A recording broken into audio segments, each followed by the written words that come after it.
अॼु आहे सैटरडे जो ॾींहुं। ही किचन वेस्ट है। हाणे किचन वेस्ट खणी पाण मथे था हलूं। कुझु कम आहिनि, वीकेंड ते मोड़ कम ज़्यादा हूंदा आहिनि त पाण हली पहिरीं उहे कम था करियूं। ही मुंहिंजो किचन आहे बेसिकली, पर हिते मूं इलाही सारा गार्डनिंग जो सामान रखी छॾियो। इहो सॼो सामान बि मूंखे हाणे टेरिस ते वापसि शिफ्ट करिणो पवंदो, पर मूंखे टाइम कान पियो मिले, कमु ज़्यादा आहिनि।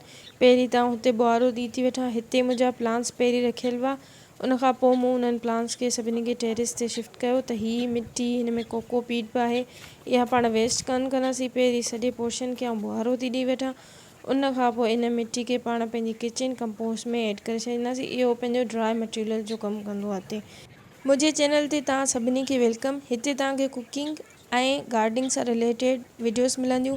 ही मूं वीकेंड सीरीज़ स्टार्ट, जंहिंमें आउं जेको बि वीकेंड ते कमु कंदुसि उन जो हिकिड़ो व्लॉग तव्हां ताईं पहुचंदो हर वीक।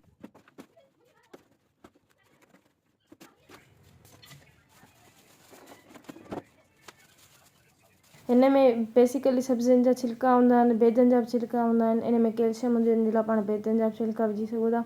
पती विझंदासीं, पती माना जेका चांहि जी पती यूज़ड वारी, गुल वारे पौधनि जे लाइ ॾाढी ज़रूरी हूंदी आहे, उनजे लाइ उन में पती बि ऐड कंदी आहियां। हिनखे आउं वापसि प्लेस था करियूं, हाणे वापसि जुगाड़ी पंहिंजे ढक सां जुगाड़ वारे सां ढक था ॾेई छॾियूं। हिते आउं ॿी जेका मुंहिंजी कंपोस्ट बिन ऑलरेडी हिन में प्रोसेस स्टार्ट आहे।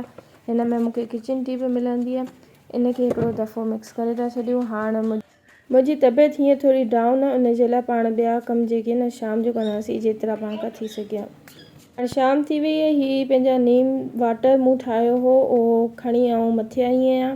प्लांट्स खे स्प्रे करिणो आहे। 20% इहो नीम वाटर प्लस 80% तव्हां नॉर्मल वाटर हिन में ऐड करे हिनखे मिक्स करे हिनखे पंहिंजे प्लांट्स खे तव्हां स्प्रे कंदव त तव्हांजा इंसेक्ट्स वग़ैरह जेके हूंदा आहिनि उहे अटैक कान कंदा आहिनि। उनजे अलावा जेके ॿिया कम आहिनि उहे वरी ॿिए वीकेंड ते करे वठंदासीं। हींअर सिर्फ़ु स्प्रे कंदासीं। ऐं ॿिया सीड्स मूं रखिया हुआ, उहे मूंखे शिफ्ट करणा पवंदा ॿी जॻह ते, छो जे करे हिते टेरिस ते कपिड़ा वग़ैरह धोपिजंदा आहिनि वीकेंड ते। जेके मुंहिंजे चैनल ते नया आहिनि उन्हनि जे लाइ आउं ॿुधाए छॾियां, हीअ चैनल सबास फार्क फ्लेयर जो। हिते तव्हांखे कुकिंग ऐं गार्डनिंग सां रिलेटेड शयूं मिलंदियूं। हीअ व्लॉग वणियो हुजे त like, subscribe and share. Thank U.